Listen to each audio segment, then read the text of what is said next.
for Contraptions, a mixed reality experience presented at the Game Developers Conference. Welcome, Moth. Nice to have you here. Thanks for making time. Hi, great to be here. Cool. Now, to start our conversation, could you share your personal and professional journey with us? We'd love to hear about the experiences that shaped who you are today, both in both career in and in life. Yeah, so I got interested in games very early. I was making my own board games as a child. I first started using Blender, which is a 3D modeling software, I think at age 11. Started in like Game Maker, which was an engine still around. And yeah, just was always really interested in that. And I grew up in Germany, moved here when I was 14 with my parents, and finished high school here, got very interested, always was very interested in art as well. And so from there, I went off and I started studying art in Wellington. Um, did that for a while, and it just didn't feel like a good fit for me. So I came back to Auckland, did a more or less a gap year, studied things here and there, and then eventually just decided to, you know what, like I'll just try and pursue my dream. So I started studying creative technologies at Media Design School here in Auckland, and met some really cool people through that. They were really sort of encouraging for all us to go out and to like be a part of conferences, be a part of meetups. And so, yeah, just met a lot of really cool people, really enjoyed what I was doing, and uh, already started some really cool projects at uni and then finished. And as is the case for many people, just really struggled to find work afterwards. I kind of like just worked odd jobs, worked as a barista here and there, and make games on the side. And eventually that culminated in This Too Shall Pass, which got a fair bit of recognition, won an award with it, and I moved to Wellington. Well, I transitioned in 2020. I feel like that's relevant. I was one of the many people who had a lot of time by themselves during the pandemic and had a lot of time to figure things out about themselves. Um, and so, yeah, transitioned in 2020 and moved to Wellington a year later to live with my now wife, and managed to get into a really cool job through some contacts that I hadn't made like years ago. Uh, and that was NZXR. And then NZXR eventually got bought by Niantic. And so I work for Niantic now and managed to get to a senior position, which I'm quite proud of. Really cool. So now you have been in gaming industry prior to 2020, before your transition and after your transition too, right? So have you faced challenges being in this sector, in this industry as a gender diverse professional? Um, Certainly, definitely been times where it's been very difficult to be taken seriously. Um, like, you know, people just sort of like assuming that I don't have the skills that I have because of how I present, of who I am. Uh, the very common microaggressions that I think everyone who's not a cis man knows very well. People speaking over you, people taking credit for your ideas. Um, there's been times where things were also a little bit awkward just because like people sometimes don't really know how to be around me, be around gender diverse people, especially, people who are quite visibly queer. Um, and that's been awkward at times where, like everyone sort of like stiffens up and having been in the industry prior to transitioning, like, like I know what things are normally like. And yeah, just really experiencing that change and like how I'm treated, how people are around me. The boys' clubs that sort of like really stiffen up when I enter the room, that sort of thing. Um, so yeah, it's definitely been a very different experience being as an out queer person in the games industry as opposed to being assumed to be a man. Hmm. Are there any specific instances of discrimination which you're able to share in your professional journey? Um, I think the biggest one for me was just finding work in the first place because as a recent graduate and everything like that's already hard. And I graduated in 2018.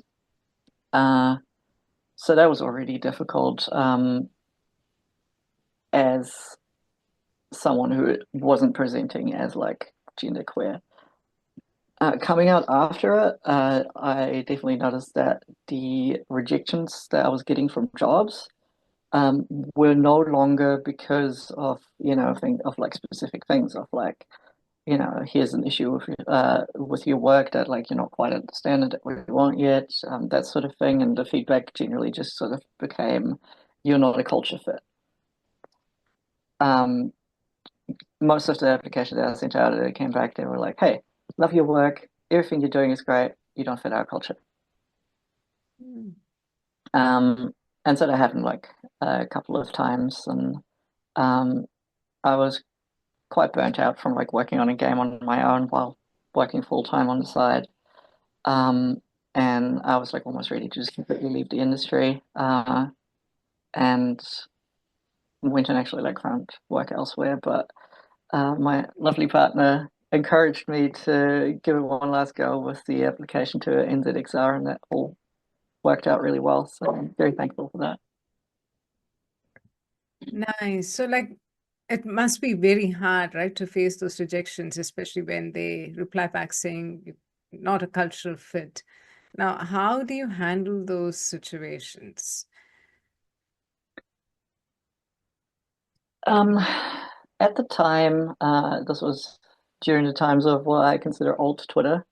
Um, there was quite a large number of sort of like people within Whisper networks, within queer culture, uh, within games especially, where like people would sort of like talk within those groups. All kind of just happened through group chats, and it was just kind of like oh, here's an experience I had with like this company. Like, is there anyone else who's had these experiences? Is this someone that we need to stay away from, that we need to like let other people know, or is this just a um? So that was a thing that was usually quite prominent of like checking in advance before applying to places as well. See if we know anyone there. See if it's a safe place to work. But yeah, it was felt very powerless in those situations because what can you do? They said no. Hmm. um, and were vague enough to not make it clear that like you're actually being discriminated against. Like not being a culture fit is a very telling thing sometimes when companies think that out. Hmm. What do you think gaming industry or even tech industry for that matter can do to create a more inclusive and supportive environment for our gender diverse professionals? I think the number one thing is to just listen to us, listen to our experiences, and take these things to heart and ask for advice from any kind of diverse group, any kind of group that isn't widely represented. I think a really important thing is the phrase "nothing about us without us," um, which means don't do don't do things about queer people, don't speak on behalf of queer people without actually consulting queer people, or even like having queer people involved with things. Um, there was an incident like a couple of years ago where someone was setting up a small studio and did a lot of like branding around a lot of queer branding, um, particularly being very gender inclusive. The thing is that no gender diverse people were involved with this project or even consulted on it. So they ended up doing like, a fair bit of harm because it was all very well meaning. But without the perspective of lived experiences, they ended up, like uh, platforming transphobic people, like platforming TERFs, and just not having any idea that that was happening. So yeah, always very important to actually like, get in touch with like gender diverse people. And there are so many of us in the industry now. It's very hard to um, not ever meet at least one person that you can get in touch with. And yeah, to just try and look past like the things that make us different. Um, and just really make an effort to like give people who are different from you a chance. I think that's really, really important. And it's just, being aware of your biases is so important. Mm. Well, having with what you've mentioned, right, there are so many of you around. Like, to be honest, like I work in the tech sector and I don't really see many gender diverse professionals around me. Is this something that you have noticed as well? Is this something to do with the sector specifically, or they don't want to actually explicitly say that they are different? I think we do end up finding ourselves in echo chambers sometimes, as queer people, mostly because, like those are places where we know we're safe. And so um, it's hard to like break out of that sometimes. Like, specifically within like game studios, like there is a list of companies that I know are safe and a list of companies that I don't know whether they're safe or not. Um, and just kind of like keep an eye on that. And it's generally quite telling. If there's a lot of queer people working somewhere, there's a good chance that, they're reasonably safe. Uh, it's I'm struggling to like find these networks currently because so much of it was the games industry ran on Twitter. And that's all very much fallen apart with the whole takeover and turning it into X and everything, where it's stopped being a safe space online for queer people like a long time ago, and so a lot of people just like flocked to different social networks, and all of these networks kind of broke up. Um, and so it's become a little difficult to kind of like find that again. Um, I'm personally not aware if there's any actual organizations within games for queer people in New Zealand. I know there's overseas, there's quite a few, but not currently aware of any. There might be some, but just had some trouble finding those things at the moment. Hmm. Have you found any particular strategies or support networks helpful in navigating your career in tech? I think peer support is absolutely like the biggest thing that has helped me and others. Just being there for each other, uh, being able to like speak out for others as well. I've had some incredibly supportive co-workers over the last couple of years who have, you know, been in more privileged positions than me, who have helped me with so much, either directly or by speaking up for me and using their positions of power to actually like advocate for me. And like I've tried to do the same for others. Um, so yeah, like for a large part, at the moment with the way things are, like we help each other and we try to reach people outside of that to understand, the specific challenges that we face, and to be able to like lift us up. Yeah, so having that network where you know each other is different, right? But say, for instance, if there is someone who is just thinking of transitioning, how would they go about getting in touch with someone like you or your network, for instance?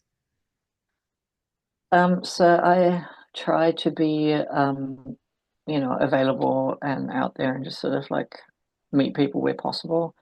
Um, there are specifically like trans, um, sorry, I lost my train of thought there. There are specifically, like trans support groups, queer support groups online.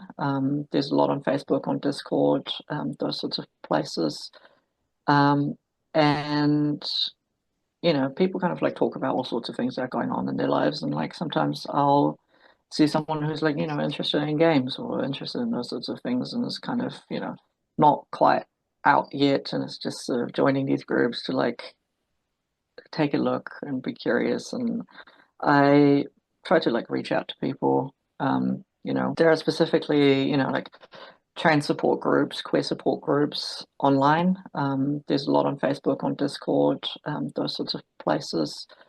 Um, and people kind of like talk about all sorts of things that are going on in their lives. And like sometimes I'll see someone who's like, interested in games or interested in those sorts of things and is kind of, not quite out yet and is just sort of joining these groups to like take a look and be curious. And I try to like reach out to people, and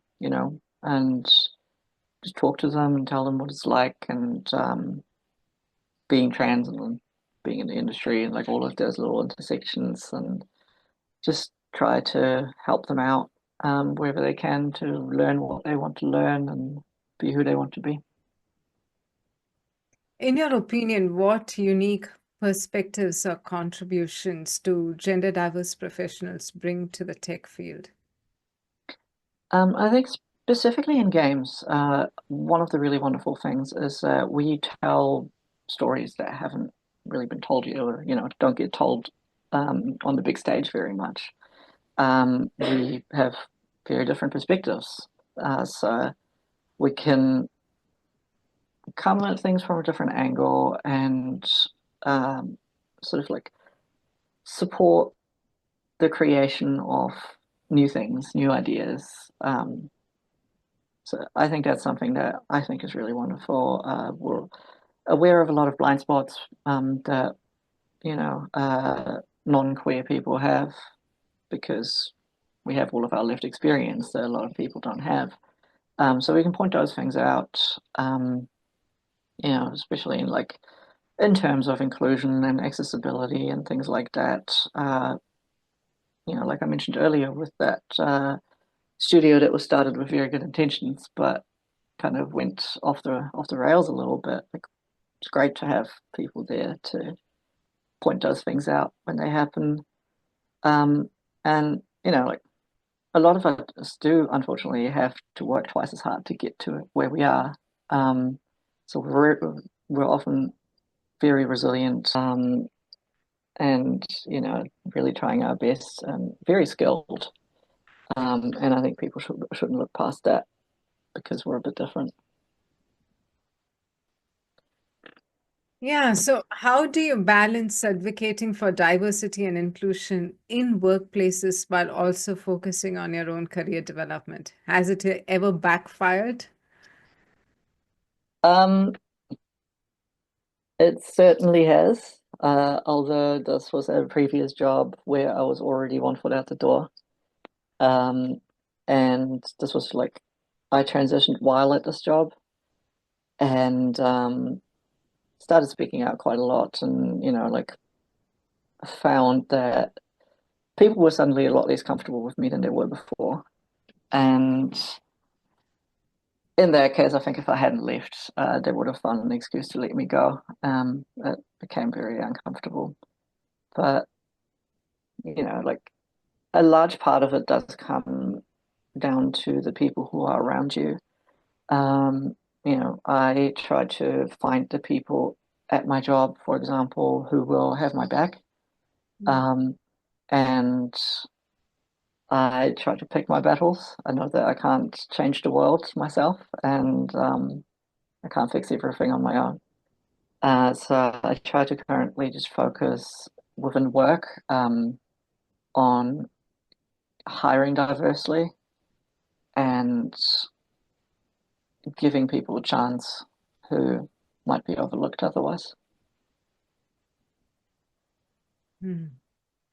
So, a few days ago, when we had a conversation, you mentioned that most gender diverse professionals also are neurodivergent, right? Is this true in your case? How do you manage balancing both? Um, with difficulty, it's a lot. There's a lot to deal with at times.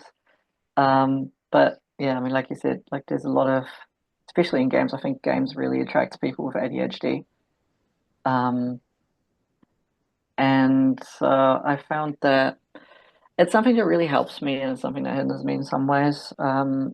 I personally am autistic and have ADHD. Um, so I find it helps me with just being interested in a lot of things. I'm really highly interested in every aspect of game development, which is sort of reflected in my current job as well. Because as a technical artist, I touch almost every aspect. I touch game design, I touch art. I sometimes get involved with music, VFX, sound, um, animation, like all of those things. Uh, and so in that way, like it's been very great, and it's just fundamental to who I am. I have no idea what I would be like without being neurodivergent. Um, and sometimes things get a little more difficult. Like I personally can struggle with set routines at times.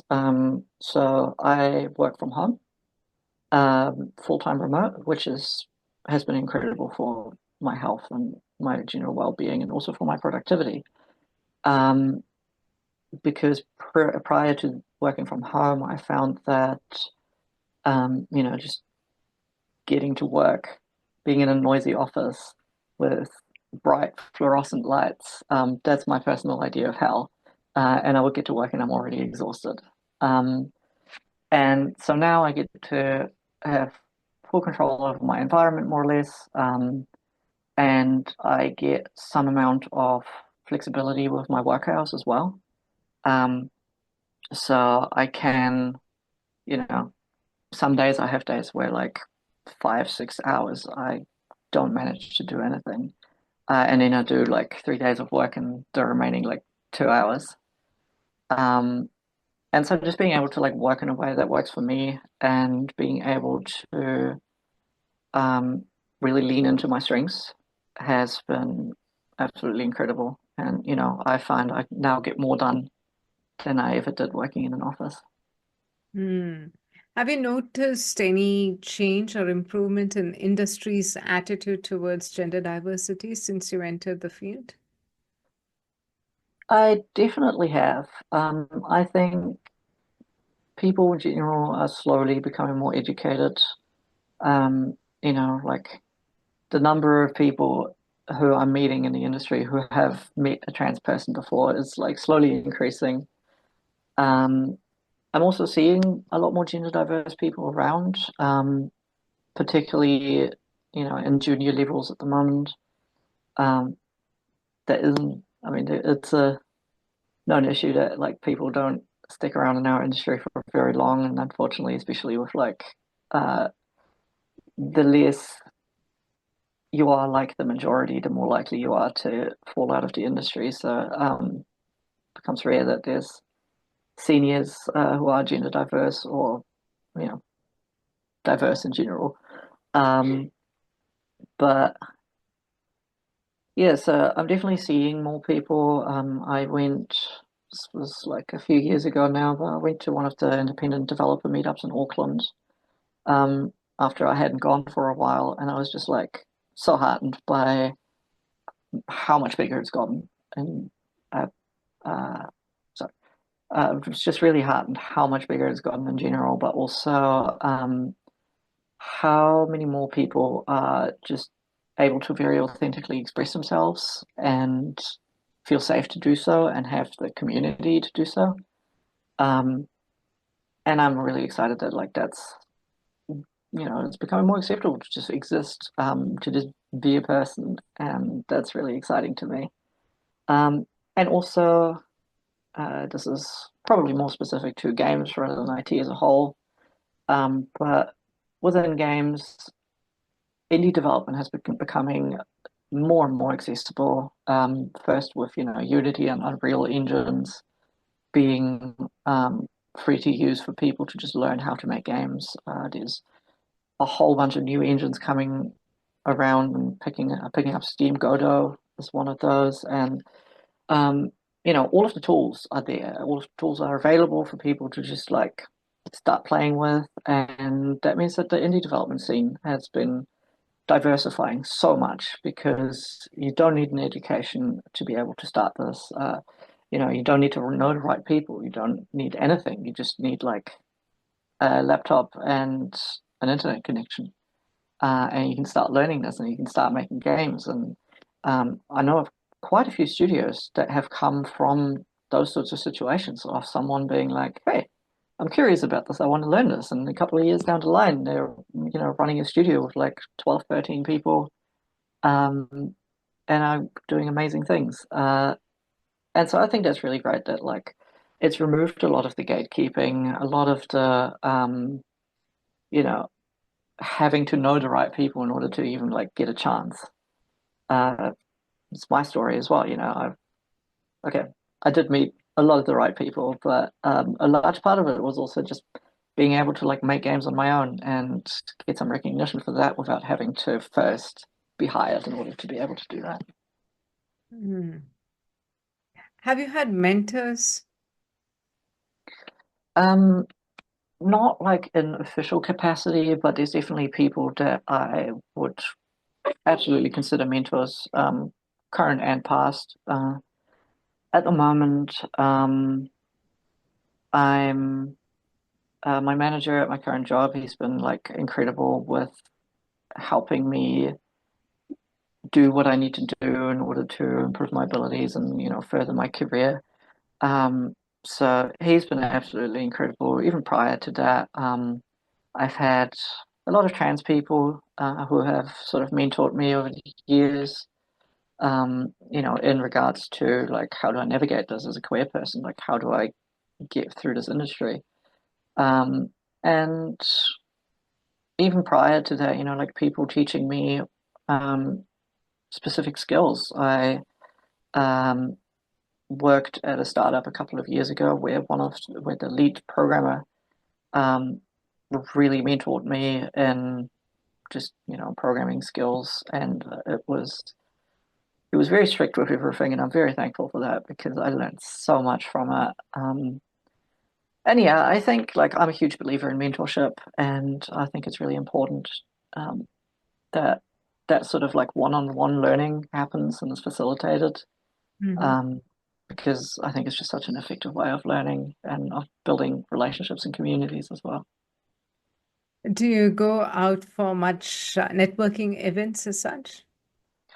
Um, Not as much as I would like at the moment. So one of my intersectionalities is that I'm also disabled and part of the disabled communities. So um, with that come some challenges, particularly with COVID and various illnesses still very much being an issue, and having to protect myself from that. Um, a lot of places are just completely inaccessible. When I do go out, I wear a mask, Mhm. which, I personally don't mind doing, but uh, it comes with stigma. It comes with having a harder time being understood because my voice is a little muffled, those sorts of things. And personally, I would love to see just like more work being done within the accessibility of these events. You know, having events that are masked or in places with good airflow, in places where the air is cleaned. Those sorts of things would be huge to, I think, bring a whole new generation into games because I know there's a lot of people like me who are in similar situations where they kind of feel like they've been locked out from the industry since, around 2021, 2022, when like all of the mask mandates and stuff were relaxed and things sort of like went back to normal without being quite normal. Um, so yeah, I know there's a lot of people who are locked out who would like to get involved more, and there's been online events, which is really great, and I'd love to see more of that. Um, but yeah, a lot of things happen in person. A lot of things happen over a drink or some food, and that's just unfortunately something uh, that I'm personally locked out from at the moment. Hmm. What advice would you give to other gender diverse people who are considering a career in tech or who are already working in this field? Um, be proud of who you are. I think that is the most important thing. Don't make yourself small for anyone. Um, get in touch with people. I know there's like a fairly big community growing on Blue Sky at the moment. There's quite a lot of people on Mastodon. Um, you know, there is game dev groups on Facebook. Do what you can to get talking to people. If there's someone online whose work you like, don't be afraid to like message them, talk to them. Means a lot to people, and that's how I got to know a lot of people in my life. Um, and make your own projects. Like, don't wait for someone to give you permission to start doing the things that you want to do. Um, there was I think it was a game developers conference, NZGDC, a couple of years ago, where someone spoke, Delaney King, who's a uh, legendary game artist, I would say, and she's trans. She's worked on some of the old school shooter games. I think she worked on Quake. So she's been around in the industry for a very long time, and she did an open keynote. And something she said that really stuck with me was to do what you want. Sorry, let me remember it. The thing that you do every day is the thing that you will be doing every day. Which, is such a like obvious thing, but it really means so much to me to have that put in that way of like, yeah, if I, you know, work on games like every day or most days, if I work on games and if I work on these things, like I will eventually get into a point where I do those things for a job because that's what I'm doing. That's what I am. Um, and very happy that like that worked for me. And so I think that's like fantastic advice, just to do the thing you want to do. Mm. So in like a few minutes back, you mentioned right at the start, I think it was about some people having those stereotypes about gender diverse people. So when you transitioned, your experience was not very pleasant at your workplace at that point in time. What do you think are the general misconceptions or stereotypes people have, especially with gaming and tech sector? And how do you think we can address or challenge these perceptions? I think sort of the two main misconceptions that like I am very aware of is that I think a lot of people who aren't very familiar with gender diverse people or the queer community in games, when they think negative things about us, it's often about us being like, quote unquote drama and being complicated and doing those things because, a lot of us speak up about issues. We have to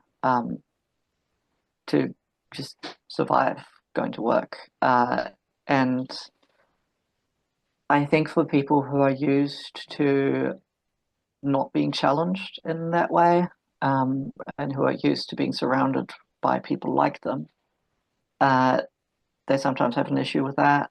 Um, and I think the other issue is that there is a awful misconception of queer people being, quote unquote, diversity hires that were just there to like fill some quota, and not because we like contribute.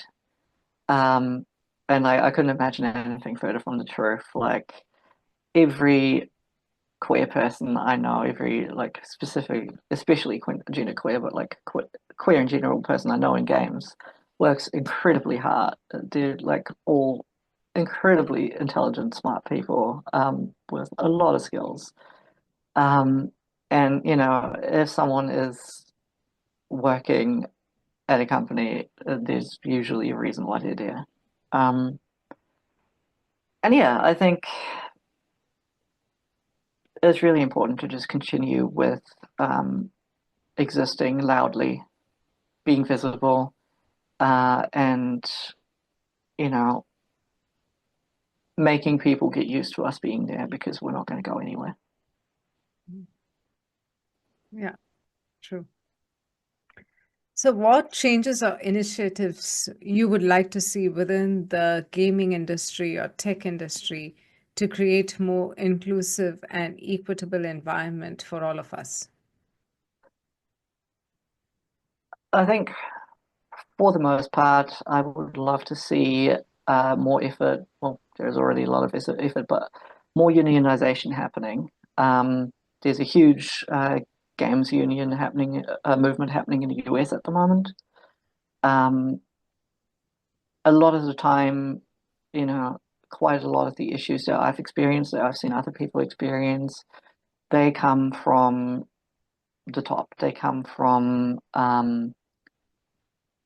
people just not being supported, or people actively being discriminated against through company policies, whether that's on purpose or whether that's just through blind spots. A lot of the time, the people at the same level as the gender diverse people who are having issues are generally quite supportive of them, but just don't have a collective voice. So that's my number one. Um, Getting more queer people, getting more gender diverse people into positions of leadership, and increasing the diversity within those positions of leadership in general is, I think, also very important and goes hand in hand. Um, like we need more ethnically diverse people in leadership. We need more culturally diverse people. We need more like of all of those things. The more variety there is in all of these positions, the more wide your perspectives are. Um, so I think that's really important. Another specific thing I think is also pay transparency. Um, you know, being able to know what are your coworkers getting paid. Like, are your um, are your minority co-workers being paid the same amount as you, even though they're doing the same job? Those sorts of things. I think that's really important that that bargaining chip is on the table and that it's clear that yeah, just what everyone is getting paid, and that no one can get away with uh, paying people less than they're worth. Do you think there is a huge pay disparity for gender diverse people as opposed to the rest of the employees within tech or gaming? There definitely is. I've seen several studies, which should have actually found some to back me up. But yeah, like I've read several studies that you know the more um, intersectionalities of minorities that you belong to, like the higher your risk is for having reduced pay to everyone else. Um, we all know about the gender pay gap. That's quite well known. Then from there, you go down. There's like the gender diversity pay gap. There's ethnicity pay gaps. There's all of these things, and they're just kind of, in some cases, they unfortunately stack. And I think it's very unfair. Uh, and I think, yeah, like something really needs to be done about it. Hmm. Finally, what are your hopes for the future of gender diversity and inclusion in the sector? I'm hoping that we improve the industry in general to keep people from getting burnt out, so that, bright-eyed young queers can come into the industry and stay and become seniors and don't get kicked out. I'm hoping that queer voices, all diverse voices, are lifted up, celebrated, and, not silenced, not brushed under the rug. And I'm hoping that we get into a position where, everyone is supported in whatever way they need by their workplace. Great. Thank you, Moth. Thank you so much for your time and being very honest with your conversation as well. Really, I really appreciate it. Any final thoughts or words from you to our audience? Thank you for listening, and thank you for paying attention. And um, you're making the world better for me and people like me by just being a part of this and listening to what we have to say.